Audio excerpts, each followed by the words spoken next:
I think it takes North Carolina back to an era and a segment of our history that none of us want to go back to. It certainly does not push our discussion forward as North Carolina being a more progressive and more inclusive state. What it does in my particular district, I ran in a district, District 21 down in Cumberland County. There's only 42% African American, and against my Republican opponent, I still won 66% of the vote.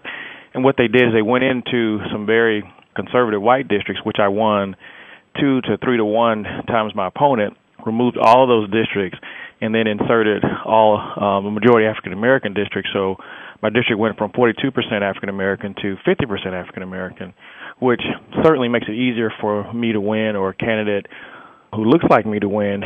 But that's not what's needed for me to win, because that district has been there for over 40 years, and the highest it's ever been is 44% African American, and they've always, elected an African American.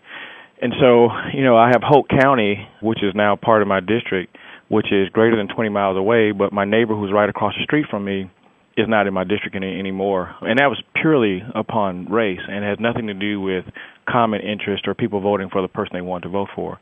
And so my biggest problem is that we're now beginning to segregate a community which has done exceptionally well to vote for people that they believe in, not based on their race. And one of the things I point out is, as a physician, my practice is 60% white. And I don't believe that people come into my office because I'm a black physician. They come in my office because they believe I'm competent, they believe I have good character.